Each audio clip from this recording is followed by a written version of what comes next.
So our topic today is galvanometer.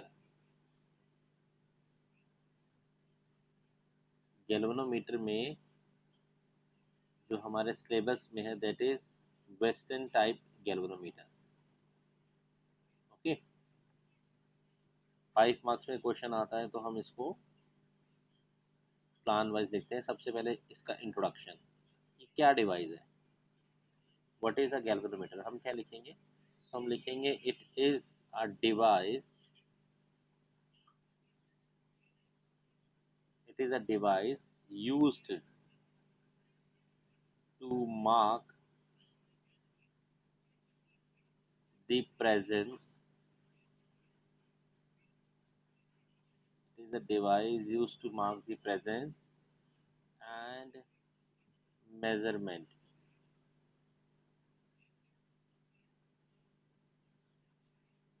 of electric current.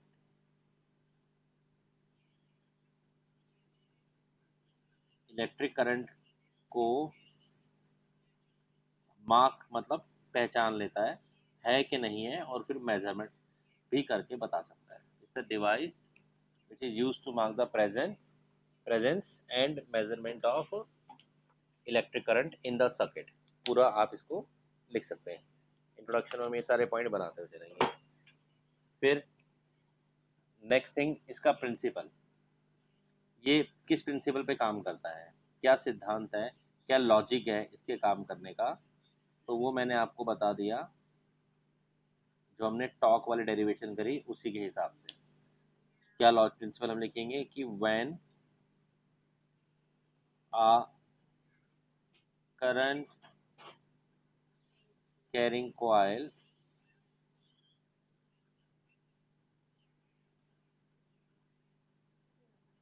Is placed in magnetic field. Magnetic field को मैं short में B से लिख रहा हूँ. एक करंट कैरिंग कॉइल है, आपने मैग्नेटिक फील्ड में रखी, क्या होगा, then it experience torque, it will experience torque. उसका फॉर्मूला हमने स्टडी किया, I A B sine theta, इतना टॉर्क लगेगा इसके accordingly, and it starts rotating, और वो रोटेट करना शुरू हो जाएगी. रोटेट करेगी तो फिर नीडल वाला अरेंजमेंट पूरी सिस्टम लाकर हम उसको मेजर कर लेंगे. तो इसका ये प्रिंसिपल है इलेक्ट्रिक मोटर का, जो हमने कहा था, बात की थी. ठीक है.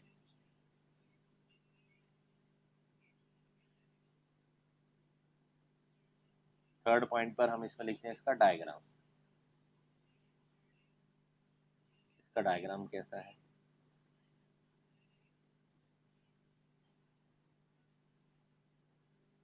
तो डायग्राम टाइप में अगर मैं आपको दिखाऊं तो ये कुछ इस तरह से देखते हैं.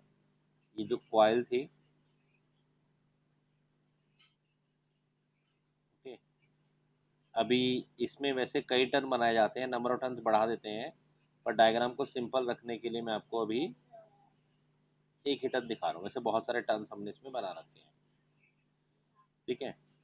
और ये जो कॉइल होती है ये एक, चलो पहले ऐसे बनाते हैं, एक हम इस केस में सिलेंडर लेते हैं, हॉलो मेटेलिक सिलेंडर. अभी बताऊंगा इसका क्या पर्पस है. और इसके ऊपर ये कॉइल को ऐसे करके कई टर्न्स में लपेट दिया जाता है.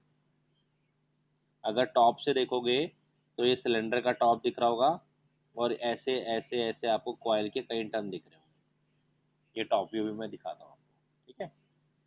अच्छा, उसके अलावा ये जो इसका बॉटम है कॉइल का, ये एक हेयर स्प्रिंग के थ्रू, ये इसका एक बॉटम यहाँ रहता है, ये यहाँ पर हेयर स्प्रिंग रहता है, इसके थ्रू अटैच रहता है, फिक्स्ड होता है. This is a hair spring. ठीक है. और यहाँ पर टर्मिनल्स रहते हैं जहाँ पर जिस भी करंट को मेजर करना है वो हम चेक कर सकते हैं. T1 और T2 दो टर्मिनल है. ठीक है. ऊपर की तरफ से ये कॉइल एक स्प्रिंग की जगह, स्प्रिंग भी लगा सकते हैं हम, फॉस्फोरस ब्रॉन्ज स्ट्रिप्स से इसको हमने अटैच किया होता है। This is phosphor bronze strip. Spring की जगह हमने फॉस्फोरस ब्रॉन्ज स्ट्रिप ले लिया है, ठीक है। और ये फॉस्फोरस ब्रॉन्ज स्ट्रिप ऊपर में यहाँ पर एक फ्रेम से जुड़ी हुई है। दिस इज अ फ्रेम जहाँ से अटैच है, और ये फ्रेम का एक एंड ये हमारा टर्मिनल से यहाँ पर कनेक्टेड है। ओके। मैग्नेटिक फील्ड के लिए यहाँ पर इस अरेंजमेंट में मैग्नेट्स भी अरेंज की गई है, ठीक है। ये एक मैग्नेट का नॉर्थ पोल है, ये साउथ है।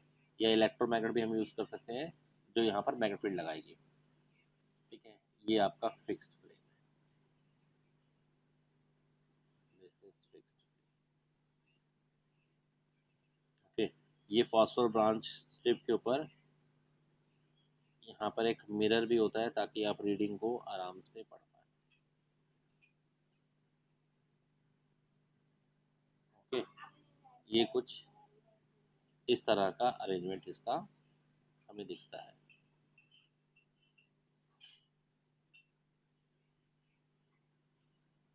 ओके। काम कैसे करेगा? काम कैसे करेगा? जो भी हमें जिसका भी करंट मेजर करना है, वो दो टर्मिनल्स को, तार को जिसमें करंट जा रहा है हम यहाँ लगाएंगे। करंट सर्किट में यहाँ से यहाँ पास होगा, इस कॉइल में पास होगा। एज अ रिजल्ट ये कॉइल पर टॉर्क लगेगा। कितना? I A B sine theta, deforming torque जिससे कॉइल को घुमाएगा। ये कॉइल ऊपर की तरफ में एक फॉस्फोरस ब्रॉन्ज स्प्रिंग ही समझ लो इसको, पर वो थोड़ी स्ट्रिप की फॉर्म में तो उससे होती है। एज ए रिजल्ट ये फॉस्फोरस ब्रॉन्ज स्ट्रिप भी, ये कॉइल जब घूमेगी ऐसे टर्न करेगी तो ये फॉस्फोरस ब्रॉन्ज स्ट्रिप भी घूमेगी, लेकिन ये स्प्रिंग की तरह धीरे धीरे धीरे धीरे टाइट भी होती जाएगी। तो एक स्टेज ऐसी आएगी जब डिफॉर्मिंग टॉर्क रिस्टोरिंग टॉर्क को रिस्टोरिंग टॉर्क को बैलेंस कर देगा। ये दोनों, जो बाहर से लगने वाला टॉर्क है, कॉइल जो घूम रही है वो टॉर्क, और जो फॉस्फोरस ब्रॉन्ज की स्ट्रिप है जो कि एक स्प्रिंग की तरह है, वो इस कॉइल को बैलेंस कर देगा, यानी कि इक्विलिब्रियम आ जाएगा। इक्विलिब्रियम में इक्विलिब्रियम में कोई कहीं नहीं घूमेगा, वहां पर एक नीडल होगी, जो नीडल कहीं पर जाकर स्टॉप होगी, ठीक है ना। यहाँ पर एक नीडल होगी जो जाकर स्टॉप होगी, और उसके आगे एक स्केल लगा होगा, और स्केल से हम रीडिंग ले सकते हैं। इस तरह से ये काम करता है। ओके। इसको मैं अगर आपको टॉप व्यू में भी दिखाना चाहता हूँ, क्योंकि समझाना मुझे वहीं से है, और एक बहुत इंपॉर्टेंट पॉइंट भी अभी जो समझाना है, टॉप व्यू। अगर आप इसी को पूरे को स्ट्रक्चर को टॉप व्यू से देखेंगे, तो एक्चुअली में टॉप व्यू में ये वो सिलेंडर है, और इस सिलेंडर पर बहुत सारी कॉइल्स लगी हुई हैं जिसको हम ऐसा दिखा रहे हैं एक बार, ठीक है। और इसके साथ में यहाँ पर एक नीडल अटैच्ड होती है जिसके आगे एक स्केल रहता है। दूसरा, उस डायग्राम में मैंने आपको मैग्नेट्स स्टेट दिखाई थी, लेकिन असली में कुछ इस तरह की कॉनकेव शेप मैग्नेट्स होती हैं।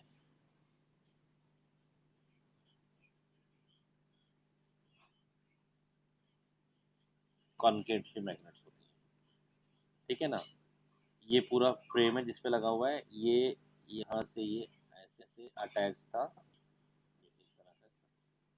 ये टॉप व्यू, ये नॉर्थ है, ये ठीक है।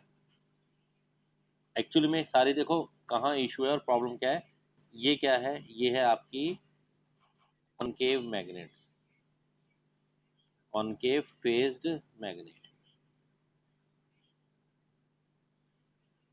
देखो एक बना लो, ये टॉप व्यू आपको दिखा जा रहा है ऊपर से कैसा दिख रहा है। ये स्केल है, this is our point.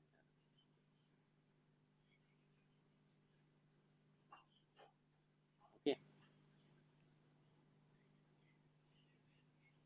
Okay. हटा रहा हूँ ये वाला भी। तो लॉजिकली मैं जो बात कर रहा था, मैं आपसे ये कह रहा था कि जो टॉर्क डिफॉर्म, हाँ बनाना था।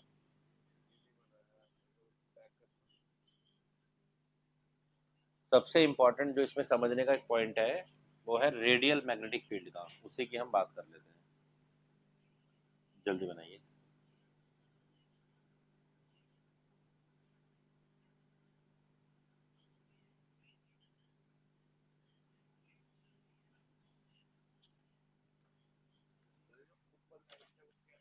स्केल है, स्केल। पॉइंटर के स्केल है, स्केल है, स्केल स्केल स्केल।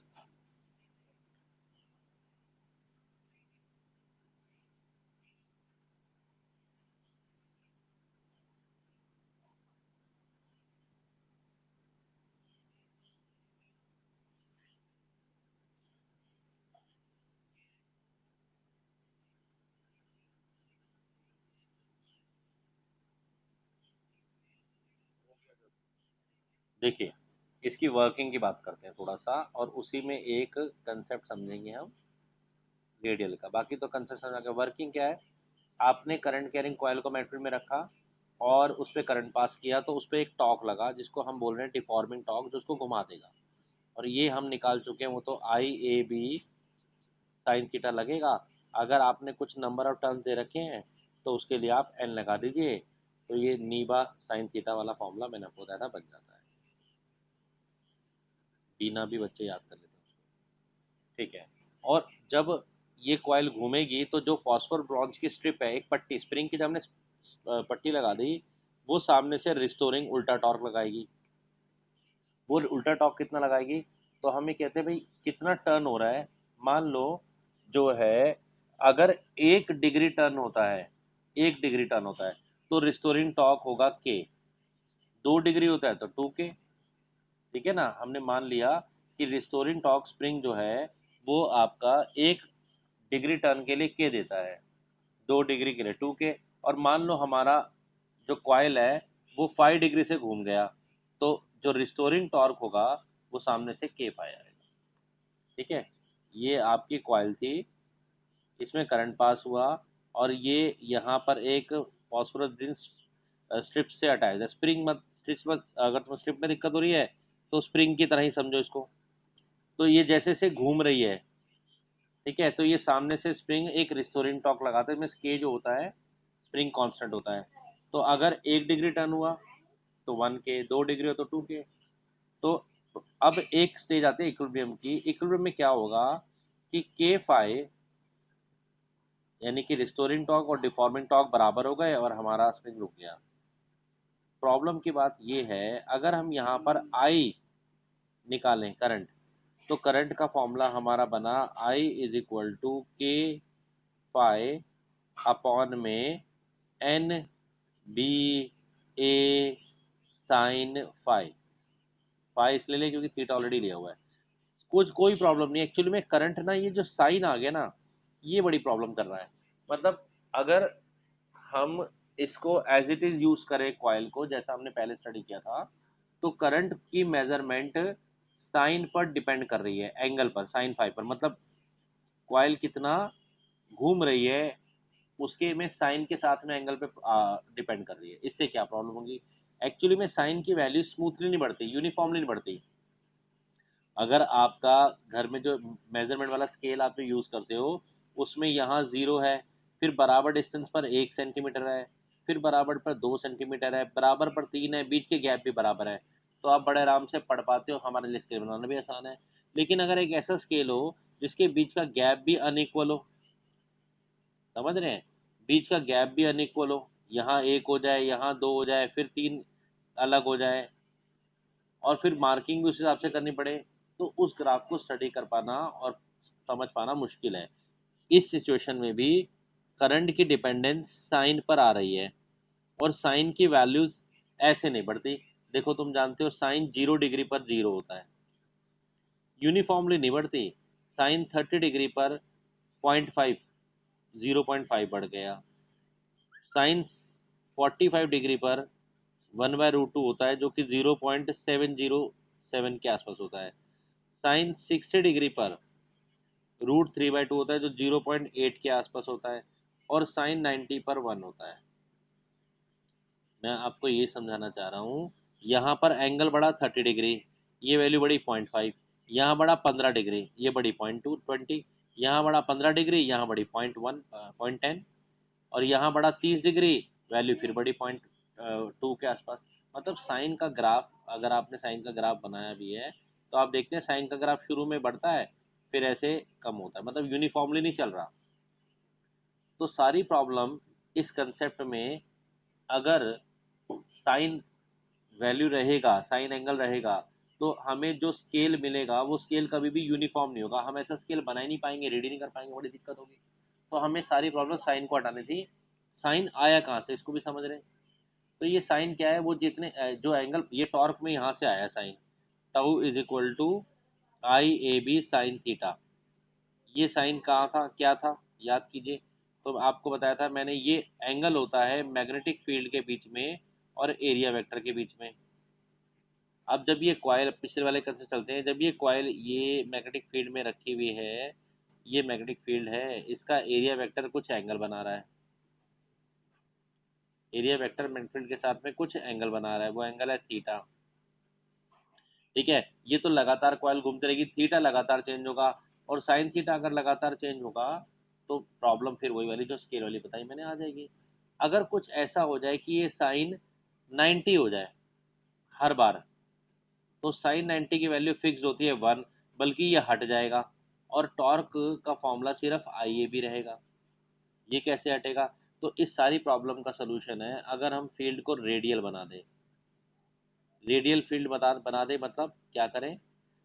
अब हमने, मैंने आपको बताया हमने क्या करा, हमने एक ऐसा सिलेंडर लिया और कॉयल को उस सिलेंडर पे लपेट दिया, ऐसे अच्छी तरह से टर्न कर दिया, टर्न कर दिया। अब मैं आपको इसका टॉप व्यू दिखाता हूँ। टॉप व्यू में हमें कैसा दिखा? टॉप व्यू में हमें दिख रहा है कि ये एक सॉफ्ट आयरन का सिलेंडर है, और उस पर ये हमारी कॉयल है। अच्छा, उसके बाद हमने यहाँ जो मैग्नेट्स ली, ये भी कॉनकेव फेस मैग्नेट ले ली। कॉनकेव फेस मैग्नेट की क्या खास बात है? इनसे निकलने वाली मैग्नेटिक फील्ड लाइन ये ऐसे बिल्कुल रेडियल होती है, मतलब सामने जो मेटल होगा उसके रेडियस के अलोंग अगर कोई फील्ड लाइन यहाँ से निकलेगी तो वो इस डायरेक्शन में सेंटर की तरफ जाएगी, और फिर यहाँ से ये ऐसे इधर पहुँचेगी। यहाँ से निकलने फील्ड लाइन ऐसे जाएंगी और ऐसे जाएंगी। ठीक है, और यहाँ पर हमारी ये कॉइल है, ऐसे ऊपर की तरफ। अब मैं ये समझाना चाह रहा हूँ, ये जो हमारी कॉइल है जिसको हमने एक सिलेंडर पे रोटेट की, इसको रोटेट, इसको टर्न्स दिए हैं। अगर मान लो ये अभी इस पोजीशन में, जैसे तुम्हें डायग्राम में दिख रही है, अगर यहाँ पर रुकती है तो क्या होगा? अगर आप ध्यान से देखें तो यहाँ पर मैग्नेटिक फील्ड लाइन ये रही, और ये जो कॉइल मैंने आपको दिखाई है, इसका एरिया वेक्टर ये रहा, एंगल बना 90 डिग्री, साइन 91 हो गया रेडियल से। अच्छा, मान लीजिए इस सिचुएशन में नहीं रुकेगी, इसको हटा देते हैं। अगर इस सिचुएशन में निकली, थोड़ा घूम के रुकी मान लो, अगर घूम के रुकी तो पॉसिबिलिटी ये है, रेडियल फील्ड बहुत सारी निकल रही है, तो पॉसिबिलिटी ये है कि अगर ये कॉइल ऊपर वाली टर्म जो ऐसे रुक जाएंगी, अगर ऐसे रुक जाएंगे तो ये वाली फील्ड लाइन के साथ ही अलाइंड हो जाएंगे।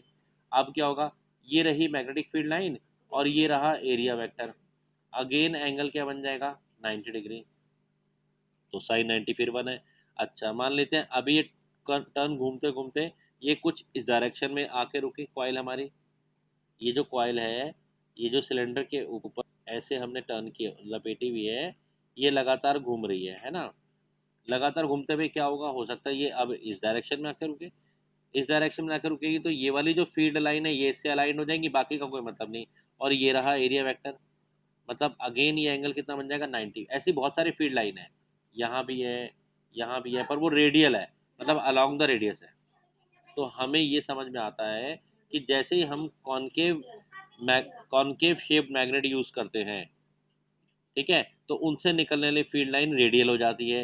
रेडियल का फायदा क्या होगा कि रेडियल की फील्ड लाइन हमेशा 90 डिग्री का एंगल बना देगी, क्योंकि वो, अच्छा इसके अंदर तो जाएंगी नहीं, बाहर बाहर होंगी। तो अगर कॉयल किसी भी शेप में आकर रुकेगा तो कोई ना कोई फील्ड लाइन जो जो भी उसके साथ कनेक्ट होगी वो हर हाल में 90 का एंगल बनाएगी। ठीक है ना?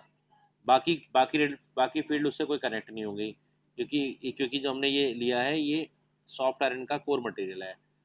ठीक है, जैसे अभी डायग्राम में मैं दिखा रहा हूँ, तो इस सिचुएशन में भी ये वाली फील्ड लाइन और एरिया वेक्टर बीच में एंगल बन गया 90। तो रेडियल फील्ड से वो जो साइन का प्रॉब्लम है वो सॉल्व हो जाता है। तो रेडियल फील्ड लगाकर जो हमारा डिफॉर्मिंग टॉर्क है, जिसका formula I A B sine theta था, कॉइल जब लगातार घूमेगी वो कहीं भी किसी सिचुएशन में लिखे घूम रुके आकर साइन थीटा हमेशा हो जाएगा 90। तो डिफॉर्मिंग टॉर्क रह जाएगा सिर्फ tau deforming I A B, जो कि मैक्सिमम वैल्यू है।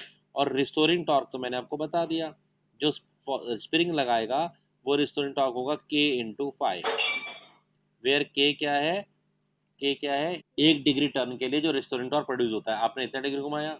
और इक्विलिब्रियम में क्या कहानी आएगी, इक्विलिब्रियम में ये दोनों एक दूसरे को बैलेंस करेंगे, I A B is equal to K into pi, and the current depends on only K phi upon A B.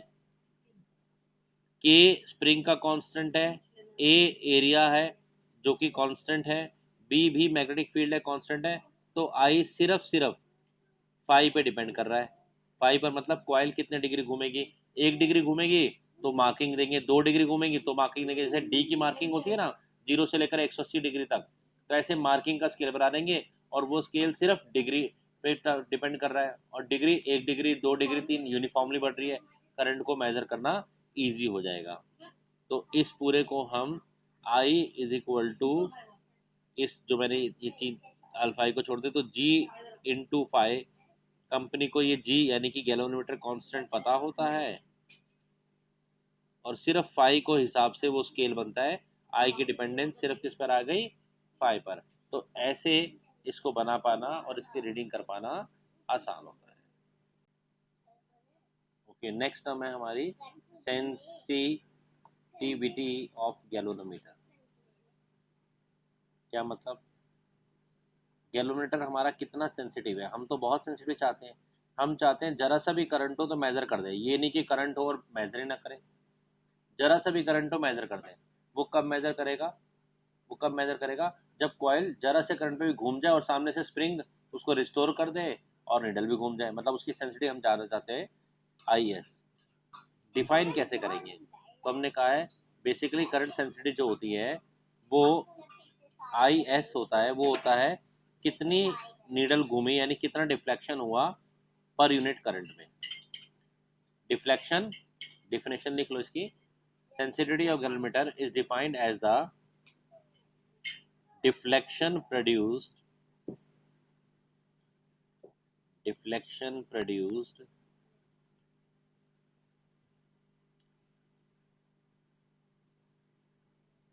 पर यूनिट करंट।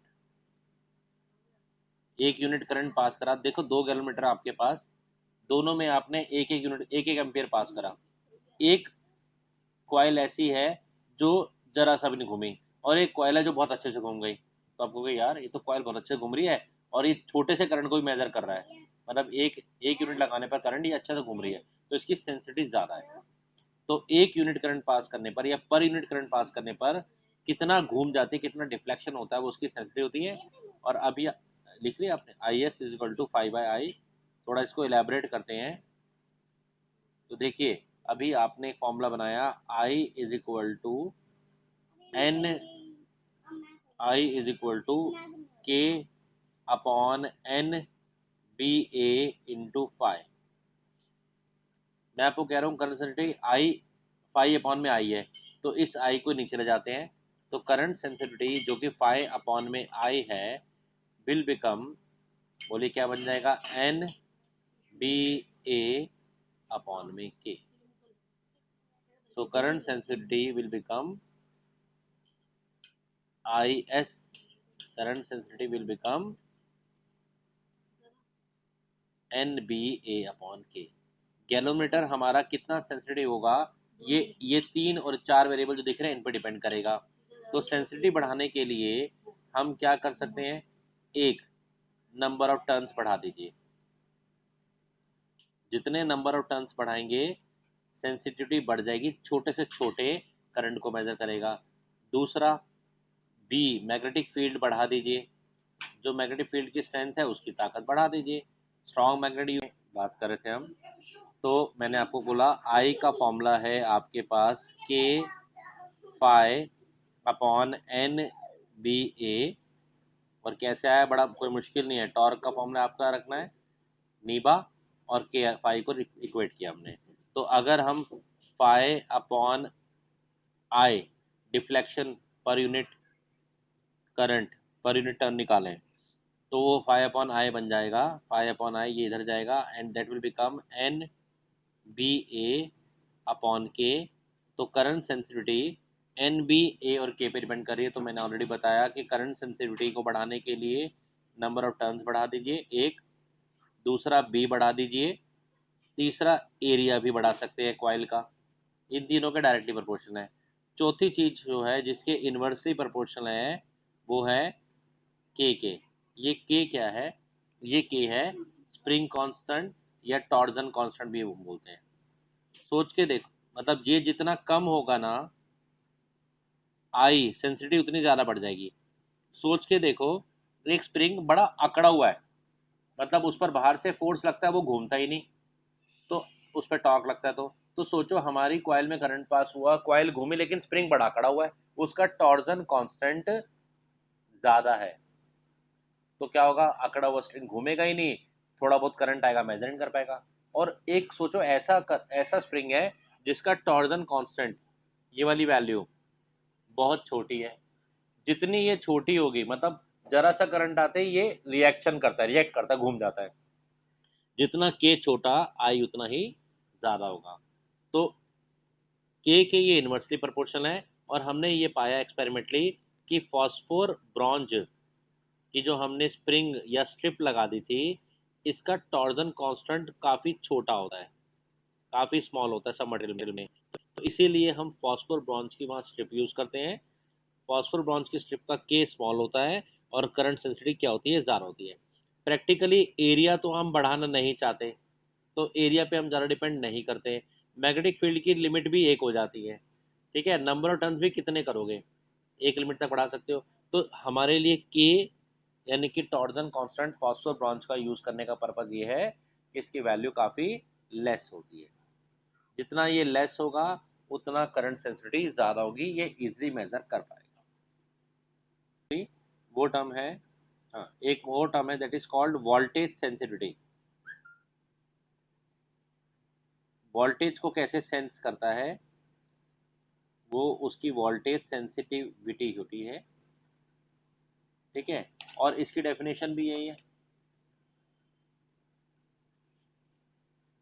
उसकी डेफिनेशन भी यही है क्या, deflection produced per unit voltage. आपने पोटेंशियल लगाया, आपके पोटेंशियल से कितना डिफ्लेक्शन हो रहा है। डिफ्लेक्शन प्रोड्यूस, लिख लो, deflection produce defined as deflection produce when a unit voltage और पोटेंशियल, मतलब वो उसको करंट से मेजर कर रहे थे, यहाँ पर पोटेंशियल के टर्म में बात कर रहे हैं। Potential is applied across the galvanometer term, unit potential, one unit का potential applied across the galvanometer. मतलब एक तरफ हम ना, एक एक और तरफ हम कह रहे हैं यार अगर हम वोल्टेज 1 वोल्ट का रखें, मतलब करंट की जगह वोल्टेज पर आ गए, बात वही है। निकालना वही है फाई अपॉन बी। अब मैं आपको बताता हूँ पोटेंशियल फाई, इसको हम लिख सकते हैं आई इंटू आर, वोल्टेज का formula I into R Ohm's law से। अब आप ध्यान से देखें तो ये तो वापस करंट सेंसिटिविटी बन गई। तो वोल्टेज सेंसिटिविटी और कुछ नहीं है, वो करंट सेंसिटिविटी को जब आप रेजिस्टेंस से डिवाइड कर दोगे तो जो वैल्यू मिलेगी वो वोल्टेज सेंसिटिविटी, जिसको हम वी एस से रिप्रेजेंट कर लेंगे। समझ में आया? ये वोल्टेज सेंसिटिविटी क्या है, डिफ्लेक्शन पर यूनिट वोल्टेज, और वोल्टेज होता है आई इंटू आर। और दिस जो मैंने यहाँ लिखा है वैल्यू पाई अपॉन में आए, ये ऑलरेडी रिप्रेजेंट कर रही है करंट सेंसिटिविटी को। तो this is current sensitivity upon में आर हो गया। और मतलब करंट सेंसिटिविटी का फॉर्मूला लगाकर डिवाइड बाय आर करेंगे, will get the voltage sensitivity. So our topic is conversion of galvanometer into ammeter. Galvanometer से हम एमीटर कैसे बना सकते हैं?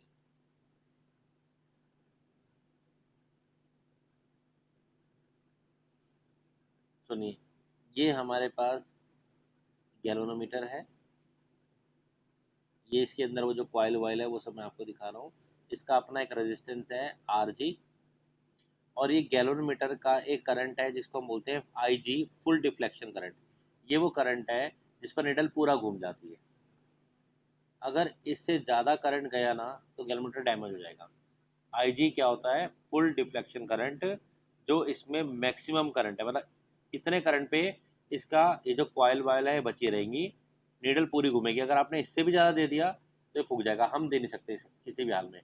आप कह रहे हो नहीं सर, मैं तो इससे ज़्यादा बड़ा करंट मेजर करना चाहता हूँ, बड़ी वैल्यू का, ठीक है ना, आई जो कि IG से बहुत ज़्यादा है, तो बोलूँगा भाई ये तो फूक जाएगा। तो आप बोलोगे नहीं, जैसे अभी मान लेते हैं एक मिनट कि इस पे जो स्केल है या रीडिंग्स हैं वो सिर्फ या मेजर करके देता है आपको, ये आपका 0 एम्पियर पे, यहाँ 1 एम्पियर, और ये 2 एम्पियर, ठीक है। न्यूट जब कोई करंट नहीं जाता तो नीडल जीरो पे रहती है, यह हद से 2 एम्पियर मेजर कर सकता है, ठीक है, डिटेक्ट कर सकता है। आप कह रहे हो नहीं सर मैं तो 20 एम्पियर करूंगा, बोलोगे तो डैमेज हो जाएगा भाई ये करंट तो, क्योंकि इसका फुल डिफ्लेक्शन करंट से ज़्यादा है। तो क्या करें? मतलब आप चाह रहे हो कि मैं इसको ज़्यादा करंट मेजर करूँ, एमीटर में कन्वर्ट करना चाह रहे हो, तो उसका क्या तरीका होता है? हम इस करंट के रास्ते में एक दूसरा रास्ता प्रोवाइड करते हैं, और यहाँ पर एक बहुत छोटा रजिस्टर लगाते हैं, इसको बोलते हैं शंट। एस से हम रिप्रेजेंट कर रहे हैं, where S is a shunt which is a very very small resistance. करंट हमेशा कम रुकावट वाले रास्ते से, कम रेजिस्टेंस वाले रास्ते से जाना पसंद करता है, और ये इस तरह का एक अरेंजमेंट करते हैं बस। ये अरेंजमेंट छोटा सा हमने करना होता है, तो इतना सा करते ही हमारा galvanometer changes into the ammeter. ये पूरा का पूरा start behaving as a ammeter. कैसे काम करता है मैं समझाता हूँ। देखिए, यहाँ से करंट आया आई, इधर IG ही जाना चाहिए हर हाल में, बाकी बचा हुआ करंट यहाँ से पास हो जाएगा, I माइनस IG। IG ही कैसे जाएगा, वो हम शंट की वैल्यू से सब कुछ सिलेक्ट करेंगे। अच्छा, जब यहाँ आई करंट आया जो आपने मैक्सिमम रेंज रखी है, तो उस पर ये मैक्सिमम डिफ्लेक्शन शो करेगा। जो मैंने 0 1 2 पहले रीडिंग थी, मान लो अब हमने ये I 20 तक मेजर करना है, तो उसको रीडिंग को हमने 20 और 10 से चेंज कर दिया। अगर करंट 20 आया तो ये 20 तक जाएगी, अगर करंट इसका हाफ आया तो उसी रेशो में एडजस्ट होकर रीडिंग हाफ पर यानी कि 10 पर रुकेगी। जो पहले रीडिंग 1 और 2 शो कर रहा था, अब वही 1 और 2 को हमने हटाकर 10 और 20 से अंडरस्टैंड कर लिया, ठीक है, सिर्फ एक शंट लगाकर। काम कैसे कर रहा है ये देखते हैं थोड़ा सा। दोबारा से एक बार डायग्राम बना रहा हूँ, क्या करा है हमने, चेंजेस क्या करे हैं। अगर आप, ये आपका एक गैल्वेनोमीटर था, ठीक है, ये इसका अपना एक रेजिस्टेंस था, मैक्सिमम करंट IG अलाउड था। आपने कहा नहीं हम तो ज़्यादा करंट मेजर करना चाहते हैं, आई करंट देंगे, तो उसका रास्ता ये है कि एक रास्ते में एक शंट लगा दीजिए बस। मतलब करंट को एक रास्ता प्रोवाइड कर दीजिए निकलने का, और वापस इस तरह का करंट बना दीजिए। अब ये एमीटर तरह काम करेगा, और आपको आई करंट तक करंट मेजर कर देगा, 0 से I तक। कैसे काम करेगा सुनिए। तो ये दोनों अरेंजमेंट पैरेलल में है, ये वाला अरेंजमेंट और ये वाला अरेंजमेंट। यहाँ पर जो करंट जाएगा वो जाएगा I माइनस IG, पैरेलल में वोल्टेज सेम रहेगी, तो हम ये बोलेंगे कि जितनी वोल्टेज इस ब्रांच में है AB में, वो वोल्टेज CD ब्रांच में भी है। Potential in parallel remain same, VAB is equal to VCD। VAB होता है current IG into resistance RG, और अक्रॉस CD होगी I minus IG into C D. C D में रेजिस्टेंस जो लगा वो लगा है शंट। सारी एडजस्टमेंट हमें शंट की करनी है। तो अगर हम यहाँ से शंट की वैल्यू निकालें तो शंट आ गया आई जी इंटू आर जी अपॉन में आई माइनस आई जी। या हम इसको एक काम करते हैं, ऐसा लिख लेते हैं R G shunt is equal to I G into I minus I G upon में आर जी। ये एक शंट का फॉर्मूला आ गया। नोट करो, मैं और क्लियर करता हूँ। ओके, एक क्वेश्चन है। क्वेश्चन में कहा जा रहा है हमारे पास एक गैल्वेनोमीटर है, हमारी लैब में, हमारे घर में यहाँ पड़ा है, और हमें उसका रेजिस्टेंस, जिसकी जो कॉइल है उसका रेजिस्टेंस हमें पता है वो है 12 ओम। और ये गैल्वेनोमीटर अपनी नीडल का फुल डिफ्लेक्शन दिखाता है एक करंट पर, that is full deflection current है 25 मिली एम्पियर। अगर अगर आपने इससे ज़्यादा करंट दिया, छोटा सा करंट है ये, तो गैल्वेनोमीटर डैमेज हो जाएगा।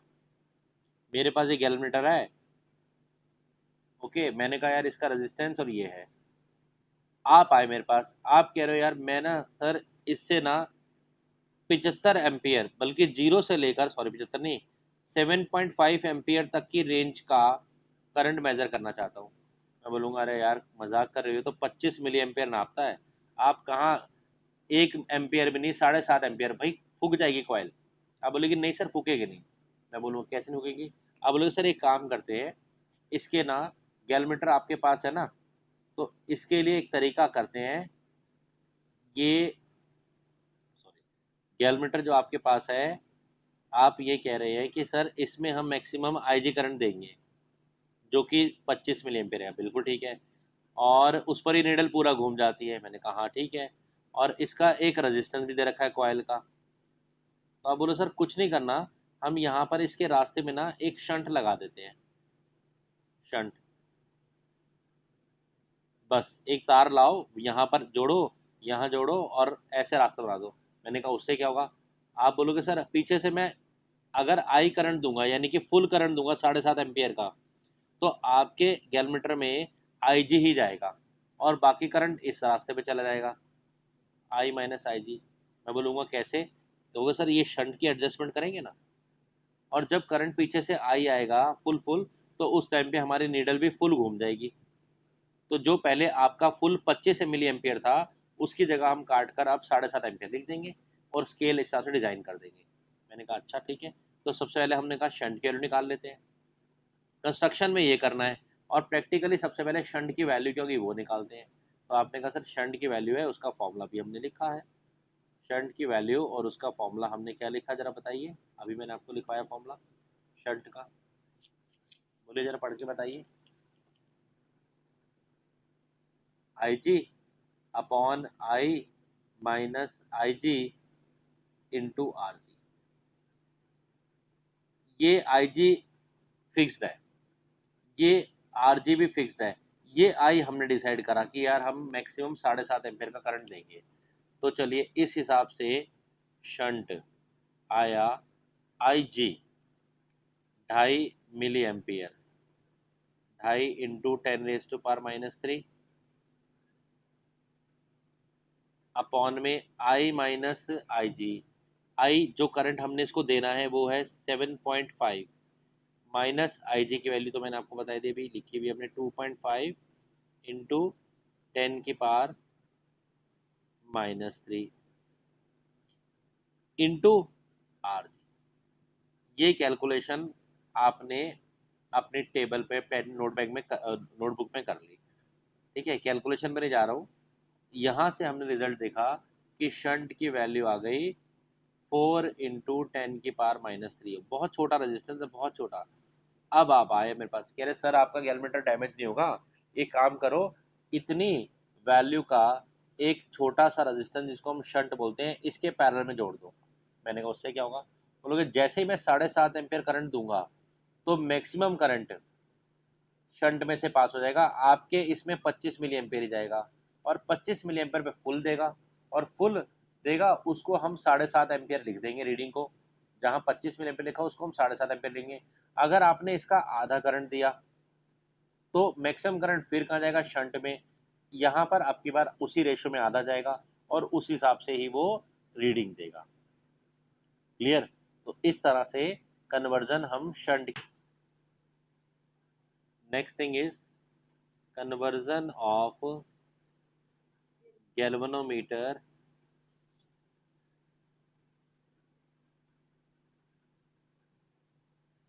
Into voltmeter.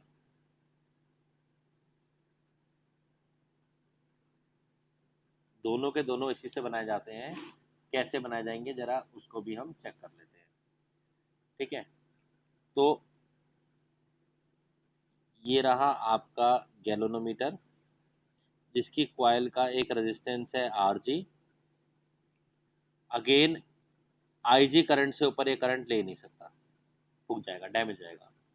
ठीक है, हमें एक डिवाइस है जिसमें आई करंट जाता है। ठीक है, वो मेजर करना है, उसका पोटेंशियल मेजर करना है। ये एक डिवाइस है, मान लो इस डिवाइस में कितना वोल्टेज का ड्रॉप हो रहा है हमें मेजर करना है आई करंट पर, आई करंट जाने पर।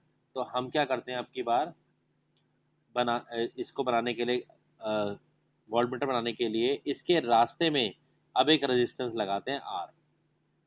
ठीक है, आर रेजिस्टेंस लगाएंगे तो क्या होगा, ये इधर करंट कितना अलाउड है, वो तो पहले की तरह आई जी करंट ही अलाउड है, उससे ज़्यादा नहीं दे सकते। बाकी बचा करंट यहाँ चला जाएगा आई माइनस आई जी। ठीक है, और ये डिवाइस के अक्रॉस इस तरह से कनेक्शन आ जाएंगे। तो अब ये जो तुम्हारा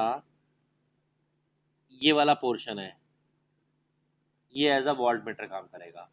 मतलब गैल्वेनोमीटर को एमीटर बनाने के लिए उसके सीरीज में एक रेजिस्टेंस लगाया जाता है, हाई रेजिस्टेंस, जो आईजी करंट सिर्फ अलाउड करे और ज़्यादातर करंट डिवाइस में से पास कर दे और वोल्टेज मेजर कर लेगा। कैसे मेजर करेगा देखें जरा।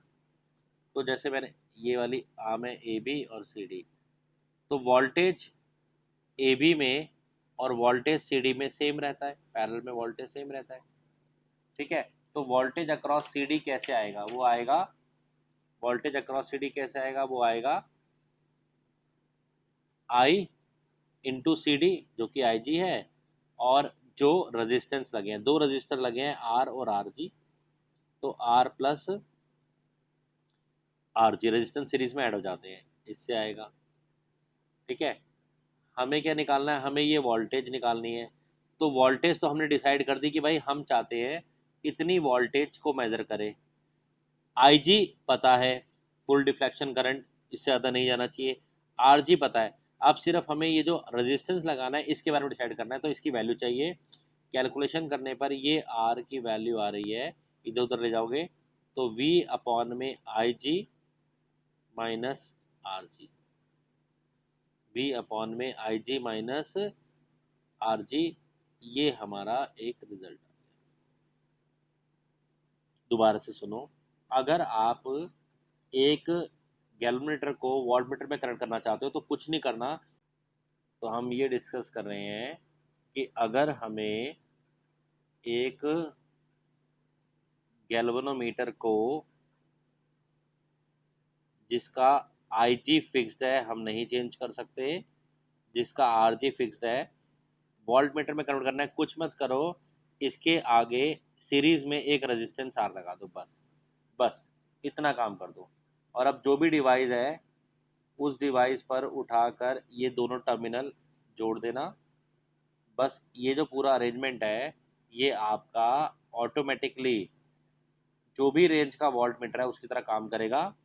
जहाँ तक फॉर्मूला है, कितनी वोल्टेज आप मेजर करना चाहते हो इस डिवाइस पे, वी जीरो से वी तक रेंज मेजर करना चाहते हो, तो वो आपने डिसाइड कर लिया। तो बस आपको ये आर की सेटिंग करनी है। और ये आर की वैल्यू क्या बनी, मैंने बताया वी अपॉन में I G minus R G, ये आप डिसाइड कर लो। ये आई जी और आर जी फिक्स्ड है, बस।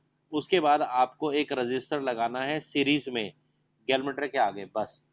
आपका ये जो अरेंजमेंट है, ये एक वॉल्ट मीटर की तरह बिहेव करेगा।